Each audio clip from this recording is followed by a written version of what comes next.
All right. All right, here we go. Good morning, EO Nashville. Good to see everyone. Exciting. It's 9. We always like to start sharp. I'm Jody Sneed. I will be moderating the exchange meeting this morning. Thank you for joining us. This is a pretty fun topic we have to talk about today. Well, I don't know about fun, but definitely something we all need to know about. It's navigating employee vaccination issues. We have 2 strategic partners with us this morning. They're going to highlight the topic and what we all need to know. The format today, as always, we are going to start out with our SAPs presenting, learning from them. And then second, we'll move on to Q&A. So if you will, guys, just add your questions into the group chat that you might have along the way, and or you can send those privately to me so we can bring those up for Q&A when that time comes. After that, we'll go and have, or want you all to join us in a quick survey. Please participate in that. That'd be great if you could just pop in your answer. And then finally on to a small group discussion at the end where we all get back together to do more personal deep dive, experience shares. If you will stay on, please participate in that. We'd love for you to be there. We want to hear from all of you because this does affect all of us. With that said, I'm going to now get us started and kick it over to Brian Evans with Adams Keegan. He's going to introduce very knowledgeable Martha Boyd with Baker Donaldson and Charles Rodriguez also with Adams Keegan. We're thankful for these strategic alliance partners. Our SAPs mean so much to us. So Brian, it's all you. I'll kick it to you. Absolutely. Good morning, everyone. If we haven't met, I manage the Adams Keegan office here in Nashville and sort of the EO representative for Adams Keegan. And I have the pleasure this morning of introducing really 2 of the best when it comes to all things HR. So Martha Boyd's joining us. She's a shareholder in the Labor Employment Practices Group at Baker Donaldson, where she guides and manages managers through discipline and discharge. She trains managers and first line supervisors in a variety of topics through interactive sessions, including discrimination, harassment, and workplace violence. Martha graduated from Vandy and is a U.S. Army veteran, having served in Operation Iraqi Freedom. So what that tells me is she's both smart and tough. So definitely what you want in an attorney, right, Martha? Also with us is Charles. Charles is Vice President of Human Capital Management for Adams Keegan. He leads human capital consulting practice for us. I like to describe Charles as he's the ladder truck for the 5-alarm fire that goes off for clients occasionally. When we have those situations with clients, Charles is usually the front line with the team at Adams Keegan, helping clients navigate those all those HR issues. He received his BS from the University of Florida. I didn't know that, Charles. And MBA from Auburn University. So with that being said, Charles and Martha, tell us about vaccines and the workplace. All righty. Well, good to be with you all today. Charles, if we can go to that next slide, we will start by a lot of employers have contacted both Charles and me to say, hey, we're thinking about implementing a vaccine mandate. What all do we need to be thinking about? Is this a good idea or not? And this is a question that depends very much on your workforce, what you do and what your employees do and how they interact with others. But just some things to think about. Obviously, your priority as an employer is the safety and well-being of your employees. And you're required under OSHA to keep your employees safe from known hazards. So you want to be implementing all sorts of measures to protect your employees. Some may be a vaccine mandate, they may not, masks, things like that. All these things are things you need to be considering. But another consideration is what your employees, your customers, and your vendors want and require. And I know there are workplaces where employers have been told by vaccinated employees, I don't want to come to work if there are unvaccinated employees there. And there are unvaccinated employees who are like, I'm not getting vaccine and you can't make me. And then there are customers that you may do business with. Maybe you send your employees into a customer space and the customer says, don't send us anyone who isn't vaccinated. So all these are things you need to think about. You want to consider operational disruptions. Do you really save, your business having to close down if your employees are vaccinated? A lot of employers want to talk about civil liability and workers' comp claims. And the fact is, it's really unlikely that you're going to get hit with a big civil lawsuit for somebody like a customer getting hurt in your space, because Tennessee last year enacted this this workplace immunity law that basically said, unless you engage in gross negligence, you're unlikely to be hit with a lawsuit by somebody getting sick from eating in your restaurant or coming into your store.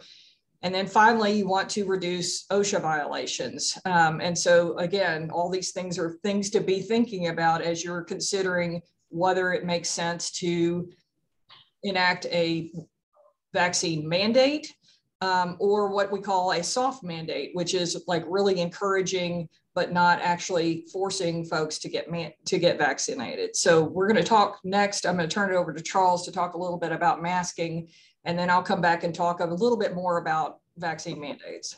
Yep. Thanks, Martha. So there's one other item that's not on this slide that doesn't get enough attention, and we're starting to see the emotional fatigue that you're sensing in your own staff, and that is, while you want to focus on all of these things from a compliance perspective, your messaging strategy needs to be just as sharp. Companies are what we're seeing is they're failing to communicate to employees the why they're considering or implementing these policies, and it's not going over well with employees. Kind of the early and now mid kind of timeline survey work we've done on this really suggests that it's becoming much more frustrating than we thought. The going back and forth, even the guidance that we were talking about that we'll share in a few minutes has modified a little bit over the last 30 days. So understand that you don't want to underestimate the emotional toll of your lack of communication and how much better off you are if you just take the time. So something as simple as masking rules. All right. So we are still getting the question every day. Right? Can I require all my employees to wear masks? Yeah, if you are the kind of person that looks at the CDC website for guidance, I think it's become the universally accepted gospel for how to handle this kind of stuff. But just remember, the CDC issues guidelines. Those aren't laws. Those aren't regulations. So you want to follow them to kind of stay in good social order, but you still have to make a business decision on what you're going to do. You can specifically require only the unvaccinated employees to wear masks. About 30 days ago, we were talking about having most environments moving to, if you're vaccinated, you can drop the mask when you walk through the door. And now we're seeing employers change policy on that. Martha, do you want to kind of add a note on what it is to kind of when we start separating people and why we may not want to do that? Well, for the CDC and the EEOC, which is the federal agency that administers the anti-discrimination laws, told us back in May or June, it's okay to treat vaccinated and unvaccinated employees differently. That they say everybody needs to be treated the same. And in this context, they said it's okay to treat them differently and require unvaccinated employees to take additional protective measures, such as wearing masks or maybe getting tested frequently or something like that.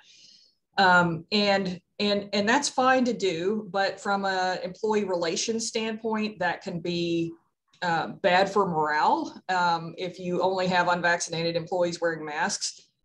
From the standpoint that we know now that vaccinated people can get and transmit the disease, it may not make sense to only have unvaccinated employees wearing masks in your workplace. And third, the CDC and OSHA have recently come out, like in the last week or two, with additional guidance that says, look, I know what we said earlier, but right now, because of what's going on, really everybody in your workplace should be wearing a mask. So for the time being, you were probably better off having everybody in your workplace wearing a mask rather than just the unvaccinated folks. Hopefully that will change, in a few months. Hopefully Delta will burn out and Epsilon or whatever's next will be better. But for the time being, it's probably best to have everyone masking.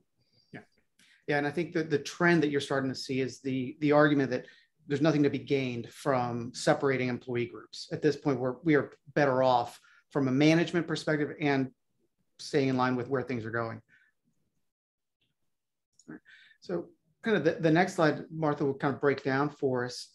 This is really how to put it on the table in terms of the conversation you need to have preliminarily and to go back and audit yourself if you're considering mandating vaccinations. And it's vaccinations plural because it could be one, it could be two. And what happens if we start talking about three, right? So. Thanks, Charles. So you can, under federal law, you can mandate that your employees get vaccinated.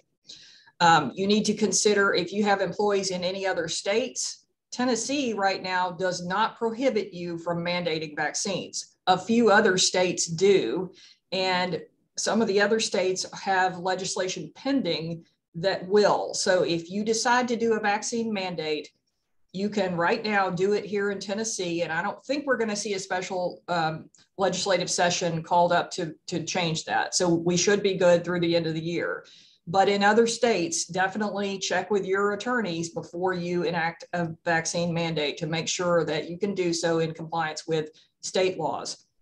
You then need to consider who you're going to mandate to get vaccinated. You could mandate it for your entire workforce, but you don't have to. You could just pick those people who are, say, traveling frequently for you, or people who are visiting or going into customers who require them to be vaccinated. So you can pick just those people who have frequent customer or coworker contact that you think are most at risk in your workforce. Where and how, I think Charles's message was spot on. I mean, the communication has got to be good, and you got to allow people enough time to get this.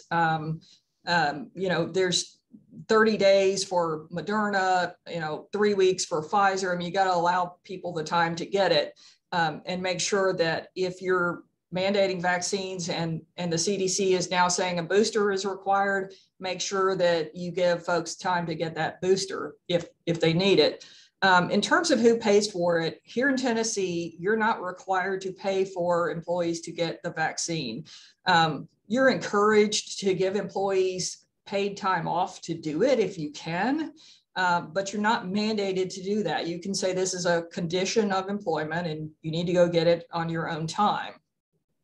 There are some exceptions though, and these are really, really big exceptions that in some case may swallow the entire rule. So somebody with a disability or medical condition that prohibits them from getting the vaccine safely can apply for and receive an exemption from the vaccine requirement. And that's typically people who have an allergy to one of the vaccine ingredients, or somebody who's had that Guillain-Barré disease. I don't know how to pronounce it, but the one where some people have gotten vaccinated and it paralyzes them afterwards. So anybody with a history there could get a medical exemption and not be required to get the vaccine. The other really big one is the religious exemption. So under Title VII, an employee has the right to have their sincerely held religious beliefs accommodated. And so if you have an employee who comes to you and says, I have a sincerely held religious belief, I've prayed about this, I've thought about this, I have communed with my pastor, and I believe that getting this vaccine violates my religious tenets, you may have to accept that person from the vaccine requirement. Now, if you have somebody who falls into one of those two categories, that doesn't necessarily mean you have to just let them come into the workplace willy-nilly and just work even though they're not vaccinated. You could take other measures to accommodate their exemptions. So you could say, okay, since you can't get vaccinated, you can work from home. You could say, since you can't get vaccinated, you can come into work, but you have to stay in a closed off office by yourself and not interact with everyone else. And you can't travel and you can't attend the company convention or something like that. You got to wear a mask. Or you could say, we don't see any way to accommodate your need for an exemption. Your job has to be here in the office. So we're going to just put you on an unpaid leave of absence until all this is over. these accommodation issues, as you can tell, can sort of swallow the rule. Charles and I have, I'm sure, read a ton of requests for religious accommodation in the past several days, where people have said, I know you have a vaccine mandate, but I've got this sincerely held religious belief and I don't want to get it.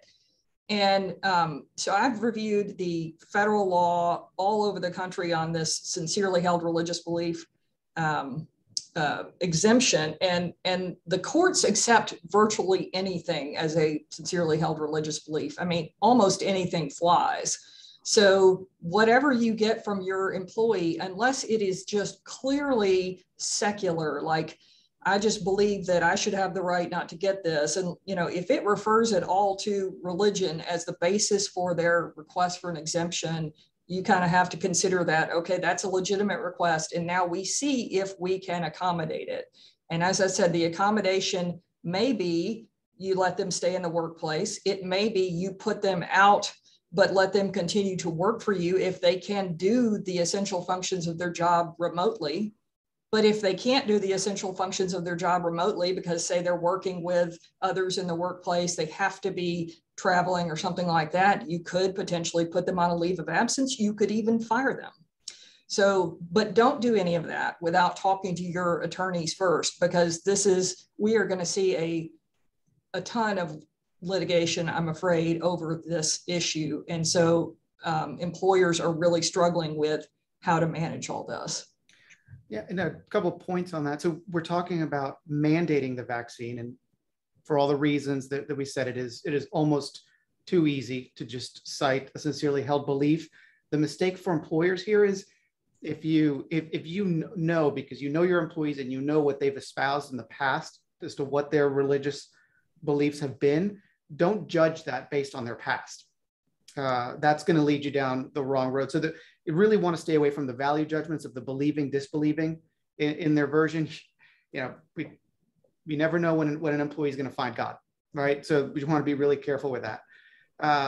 And two, and I think ask Martha the question, on the religious accommodation, we're talking about mandating the vaccine. What about testing, right? Can you cite a sincerely held belief against testing for it? Yeah, that's a great question. And the answer is yes. And you can even cite a sincerely held religious belief against masking. So I've received from employers requests for exemption from all those things. At a certain point, though, an employer who says, okay, you've got to get vaccinated, and the employee says, nope, I've got a sincerely held religious belief, I can't get vaccinated. So the employer's like, well, okay, I'm still going to let you work in the workplace, but you've got to sit over here. We're going to segregate you. We're not going to let you have contact with our customers. We're going to require you to wear a mask and to get tested once a week. And the employee says, nope, I've got a sincerely held religious belief against all that as well. The employer in that case would be okay, probably, to say, all right, look, we've tried to accommodate you. And, none of the accommodations we've offered that are reasonable are things that you can do. So we're going to either terminate you or put you on an unpaid leave of absence. So you've got to go through in your head on an individual basis for your employees, each one, can I accommodate them? Can they do the essential functions of their job with an accommodation? What might that accommodation look like? And then if the answer is no, just make sure you have documented that answer. We got a question in the chat. What does that request for accommodation look like? And I recommend that employers give employees a form and have them fill out a form. And on the medical, I would recommend that the employee have to get something from their healthcare provider that says that they need an exemption because of a medical issue.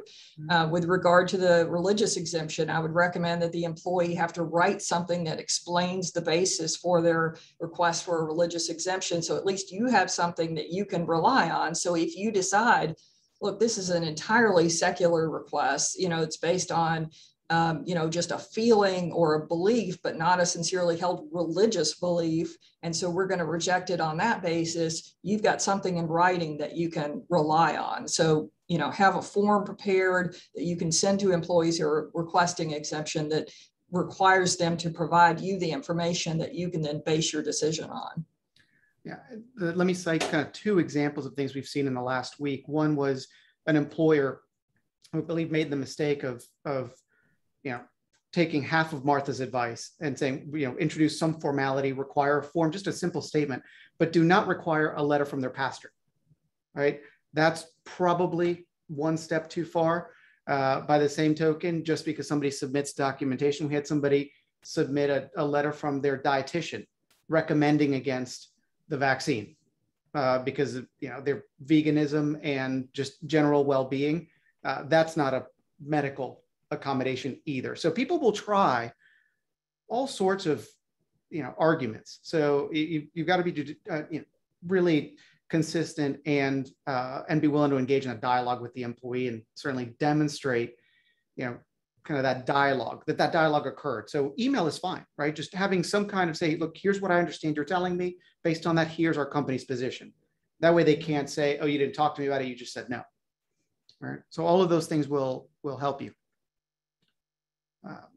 Yeah, and if you have an employee who has a legitimate exemption, even if you may not think it's legitimate, if they've submitted something that passes as a religious exemption, and your accommodation would otherwise be, we're going to have to fire this person. Think about whether you have any vacant positions in your company where that person could work from home or somewhere else or something like that the person is qualified for. I mean, you don't have to stick somebody who's unqualified into a position, but if you happen to have a vacant position that person could hold, even if it pays less than their current position, that's considered a reasonable accommodation if you can't accommodate them in their current position. Yeah, and it shows good faith on your part too. So that's another thing that can help you down the road. In terms of kind of record keeping, so kind of purpose conversation, working from the assumption that you're going to consider mandating it. Then we get into the unintendeds of all of this, which is, okay, how are we going to record it? Are you asking to see vaccination cards, right? The big warning here is you don't want anything else, right? And you don't even need to keep a copy of it. Just document that we inspected it. It's kind of no different than I-9 documents. You just need to see them, inspect it, and be done with it. You want to keep that information confidential. This is where the whole masks, non-masks, vaccinated, unvaccinated, in the workplace, that information can be pretty dangerous. And then the last one is, this is really interesting. Anybody who says, well, I'm just not going to get vaccinated, or I'm not, or I can't. If you're treating some differently, you treat them in the unvaccinated category. If you're going to have those two columns, you just put them in the unvaccinated, even if you don't know, right? Or they refuse to tell you. So that's an important distinction. Yeah, and we got a question, Charles. I'll jump in here. We got a question before the seminar that somebody said, it's my understanding that it's a HIPAA violation to ask employees if they are vaccinated or to ask them to provide documentation verifying that they're vaccinated. And that is a myth. It is not a HIPAA violation for an employer to ask an employee for their vaccination status. It's not a HIPAA violation for the employee to tell the employer their vaccination status. It's not a HIPAA violation for the employee to have to provide a copy of their CDC card so the employer can verify their vaccination status. So HIPAA applies to a whole other set of concerns, which is healthcare providers or health plans. It does not apply in the context of a private employer asking an employee for purposes of keeping the workplace safe, whether they are vaccinated. So people just seem to throw out that term HIPAA and think, well, I don't have to tell anybody anything because of HIPAA. And that's just not the case. HIPAA protects your health information from essentially from your provider divulging it without your permission. It just doesn't have any application here. Right. Yeah. So the other way it kind of we explain that is HIPAA. It's not a HIPAA violation to ask yes or no. It's in the event of no, the why. That's where we get into protected information. So you almost don't want to know, as if you can't trust your management. Especially lead supervisors. We've seen that's becoming a real source of frustration when people are inquiring and people just talk at the workplace. it's important to just proactively train your staff on here's what we are and are not going to discuss with employees. Here's what we will accept and be done with it. And the reason for that is not HIPAA, but because of the Americans with Disabilities Act. So we're required as employers under the ADA to keep medical information confidential. And that doesn't mean no one can know about it. It just means you've got to keep it confidential within the need to know sort of framework. So if you needed to tell a supervisor, these people are allowed to not wear masks because they're vaccinated, these people have to wear masks, that's okay. But just keep the information confidential. Don't share it broadly. But it's an ADA issue, not a HIPAA issue. Yeah. So that's important. And I know there'll probably be some questions in the breakout for that. Then there's other questions. Kind of this is the hodgepodge, but they all matter because they're going to start to dictate policy. For some reason, this question keeps coming up. What about independent contractors? Can I require independent contractors to be vaccinated or to show me proof of vaccination? What if they refuse? You control who comes in your building regardless, and you control who you do business with and any other way. So they're really no different. Like anything, you don't want to treat them like employees in terms of you control them and schedule it with them. It's no different than, does a contractor have the adequate insurance, right? So just treat it that way.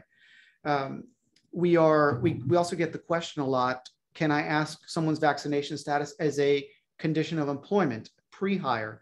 Do you do it, can you have a questionnaire on the front end, right? That's unwise. You're better off doing it, following kind of all the EOC guidance on background checks at the point that you've had a conditional offer of employment. Same thing like you do drug testing and background checks. You may want to have if you're going to send them for testing before they come on site, do that post-offer before first day. And then you as the employer still have protections here. You can lock someone out. You can rescind a job offer if someone is unavailable to work because they're telling you, they need to be out because that you hired them when the presupposition that they were going to be able to begin work that day. So Martha may want to talk about, there may be some ADA issues with that, but you do still have some control over it. We also get the question, do I still have to do contact tracing? Contact tracing wasn't something you ever had to do. It was just something that we all did because it was healthy and made everyone safer. So don't change what you're doing with that. A lot of employers are kind of, they slide over to doing the contact tracing and they're sharing information. You still want to protect, saying things like, we know that you've been in the environment that has been exposed. We're just making you aware so that you can react. It's not our job to tell you who patient 0 is in our workplace. All right. And the last thing, which is, I'm going to mention it only because it's something that people are talking about. It is still, I think, a little early in the game, but vaccine passports in the workplace, some, larger employers kind of at the Fortune 500, Fortune 1000 level and above, they're starting to kind of endorse apps, like you're seeing in a lot of private schools where you have an app and you might generate a QR code every day that you took a health screening and you get that scanned in to get in the building. It's certainly very permissible, as far as what vendors and how it all works. It's still a little bit up in the air because you're using a third-party service as validation. So that's probably something we're going to continue to have to study before we know full well if there's any unintended surprises. Any thoughts on any of these, Martha? No, I think you covered that well. All right, so I think last thing I want to mention just very briefly, because there's plenty of information on this. I think everybody on this call kind of is eligible for FFCRA. If it's not something that you've explored in the past, there's a good news, bad news here. The program ends September 30th. We have no indication as of yet that it's going to be extended. The main reason employers opted out of FFCRA was because they feared abuse. All right.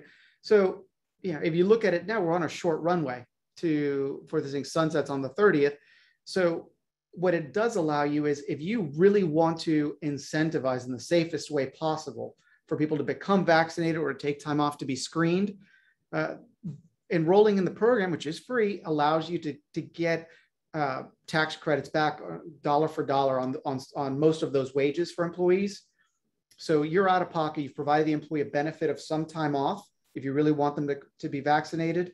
And you can opt in for arguably for just some the paid sick leave, but not the FMLA enhancements. And also be mindful that in some cities and states, city of Pittsburgh, state of Colorado, they've adopted regulations that mirror FSCR. So you have to participate if you're at certain employee thresholds. So be mindful of that, both as a tool between now and September 30th, and it may be an obligation, depend if you're in a multi-state environment. So just want to quickly touch on that. And that's it for kind of the lecture piece from us. Yes, let's move into question and answer. Thank you. There's a lot of great content. I hope everyone got a lot from that.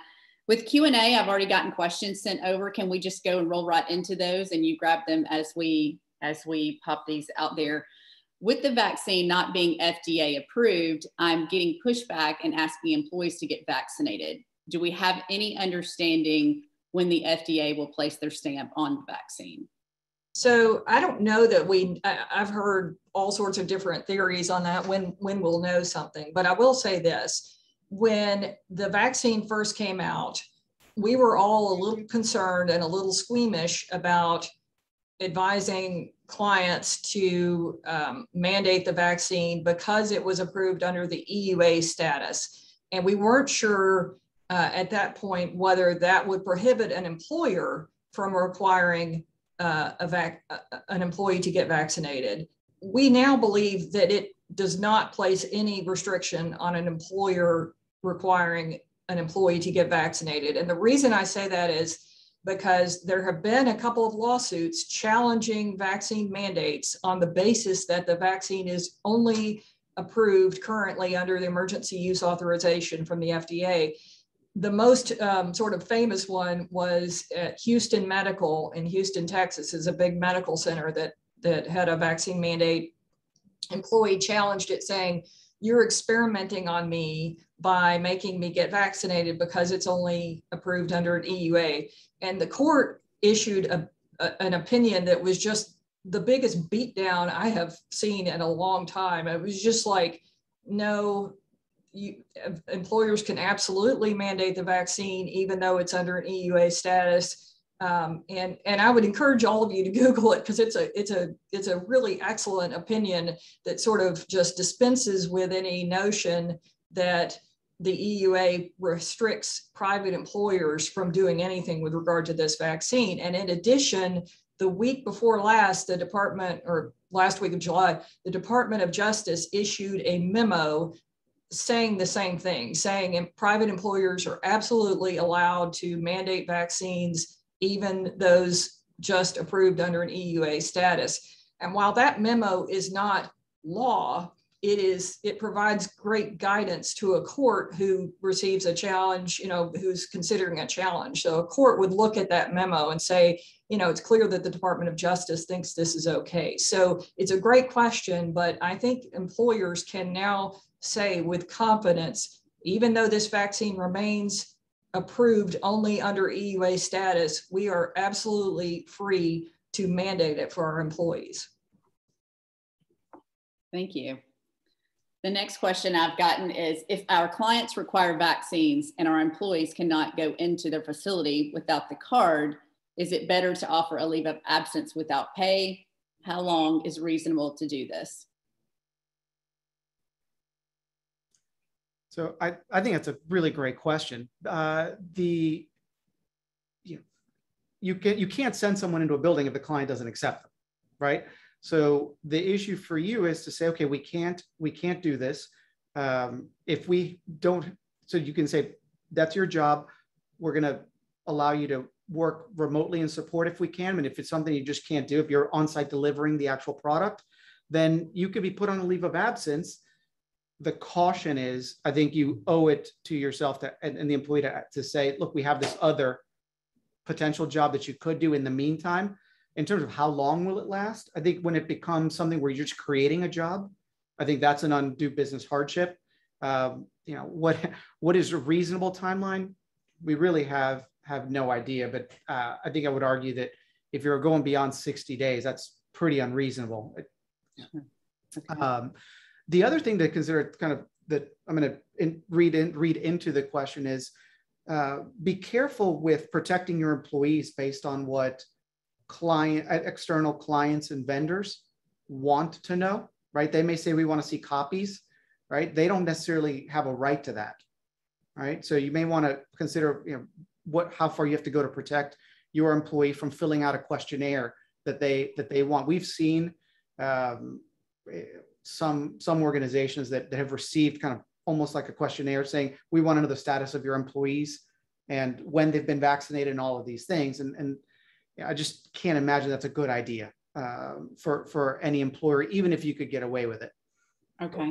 That's a great thought, Charles. And to that end, if you have a customer who says, our normal person who services us is Frank, and I don't want Frank coming in unless I see proof of Frank's vaccination, I would just say to Frank, okay, this customer is not going to have you come in unless you show them proof of your vaccination. And if Frank says, oh, okay, I'll show them, that's fine, or you can show them, that's fine, but I wouldn't show them without Frank understanding that you're doing so and getting Frank's permission. Now, if Frank says, I'm not going to show them, I'm not vaccinated, then to Charles' point, maybe Frank doesn't service that customer anymore. And maybe Frank's not servicing any of your customers anymore. And maybe a leave of absence is in line, or, maybe you have to have that position filled and you can't hire somebody on a temporary basis. So you tell Frank, we don't have a position for you anymore. All these are things to think about, but I would not want to provide that information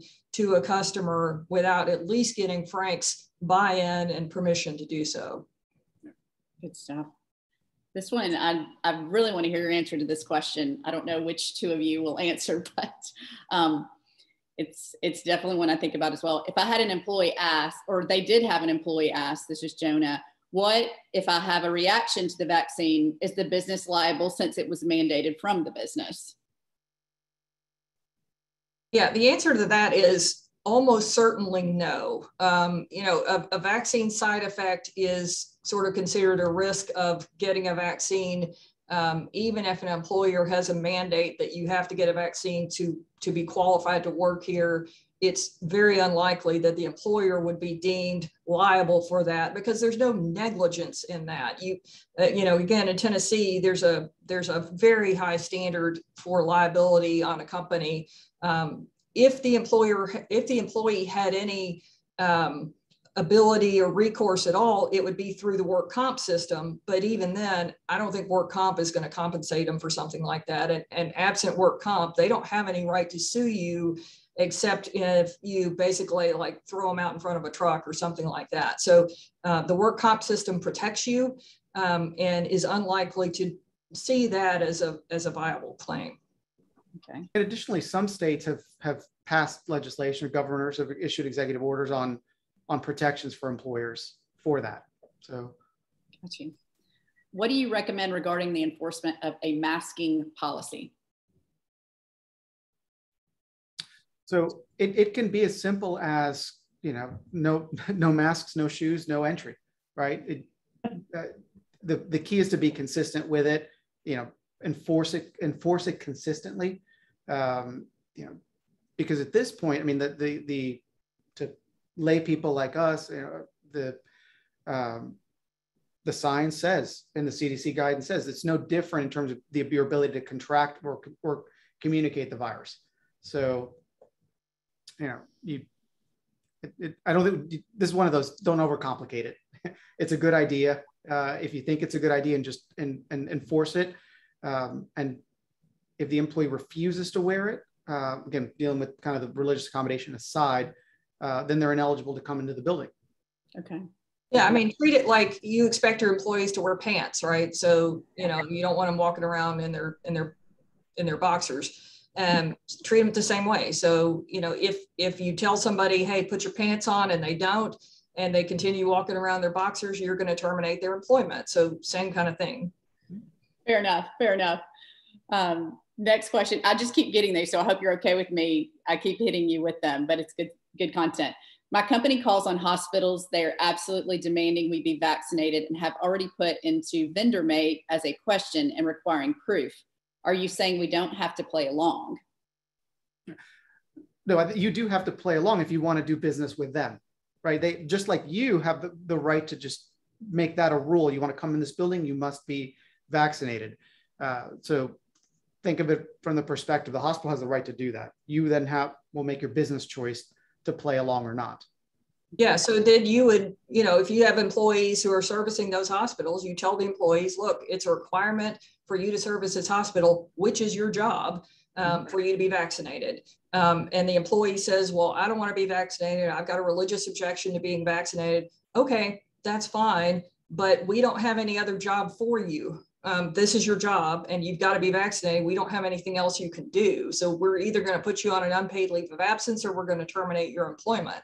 Yeah. So yeah, you absolutely have to go along with what the hospital requires. And in terms of offering proof, so I would, again, get the employees buy-in to say, you know, if they are vaccinated, hey, we're required to show proof to the hospital before you go in that you're vaccinated. If you're okay with this, we're going to show the hospital your vaccination card. Okay, that's fine. Now, if the employee says, no, I don't want my vaccination card shown, then again, that employee doesn't need to go in the hospital and that employee can be benched or terminated if they can't do their job. So, I mean, you're just giving them you're reducing any chance of them objecting that you shared my confidential vaccination information without my permission by just getting their permission and buy-in, but saying, this is your job. We have to show this for you to go in there. Do you consent to us doing that? Yeah, no problem. Okay, we're good to go. Or no, I don't want that. Okay, well, this is a condition of your job. So if we can't provide this proof to the hospital, we're going to have to let you go. I think she's also asking, Gail, you can jump in if you want, but she's also asking, do they have to provide that proof to the hospital from the hospital standpoint? I think that's an important point. You don't necessarily need to eat it as hot as they're serving it. They're saying we want proof.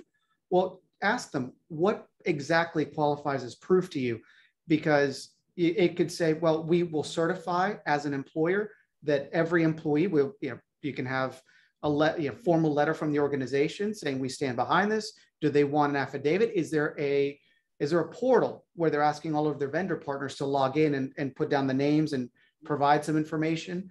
I think you want to ask them, what do you actually need and what will you accept?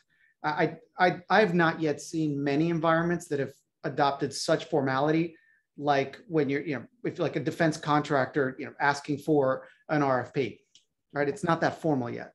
So, okay. And then probably won't even get that way. So pick up the phone and ask them, what will you accept? Okay. I do have a personal question just based on, we work with many clients, some of those being, the large public companies, Fortune 100. And then we have smaller private companies, and something we've seen or observed quite a bit is how they're giving these incentives, like Bridgestone, for example, will give you $100 bonus, cash if you get the vaccination. Other companies, an extra PTO day if you get vaccinated. What are your thoughts, or how are you hearing out in the market, businesses or companies? Are you seeing that a lot, that's an incentive, or is that something good to do, not good to do? I mean, I think everyone has a different opinion.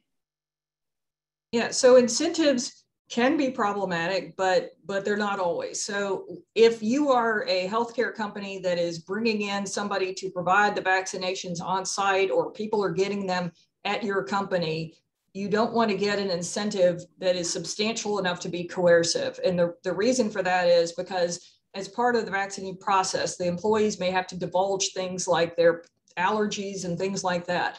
And all that's confidential information. And you don't want them to be coerced into divulging that to the employer or somebody providing the vaccines at the employer's behest. So in that case, you give them a water bottle. If, on the other hand, you're telling the employee, just go out and get the vaccine and I'll give you $100 or $500 or whatever, that's considered okay. And the EEOC, we had some questions about this at the beginning, and the EEOC clarified that if you're not providing the vaccines on site, you're not doing it yourself, you can give whatever kind of incentive you want, as large as you want. Now, here's the catch though. So two things. One, we talked about the religious exemption and the medical exemption. You have to enable those folks who are exempt because of a sincerely held religious belief or because of a disability. You have to enable them to earn that vaccine incentive too. They can't be left out because they have a religious exemption. So if you've got somebody who has a sincerely held religious belief, you would have to say, for example, okay, we know you can't get the vaccine to earn the $500, so we're going to allow you to watch a video from the CDC about hand washing and good hygiene measures or something like that. So you've got to give those folks a way to earn that incentive. The other thing is, I've had employers call me and say, well, I want to offer incentive for people to get the vaccine. Do I need to go back and offer it to those folks who've already gotten the vaccine? And the answer is no, you don't have to, but like, what kind of morale issue are you going to have when the people who have already gotten vaccinated, they were proactive, they were at the hospital on April, whatever, when they opened up, they're like, hey, I did the right thing. And now this holdout, somebody who's not gotten vaccinated until August is getting $500. How's that fair? So consider the impact on morale. If you just give it to those people who have not gotten vaccinated yet, you really probably will want to go back and give it to everybody who's been vaccinated. And so that in your head may be helping you say, well, if I do get an incentive, it's probably not going to be huge because I can't afford to give $500 or $1,000 to every employee. Right. Awesome. Martha, Charles, good stuff. I think now it's time. I'm supposed to keep us in check. Is there anyone else with a question really quickly?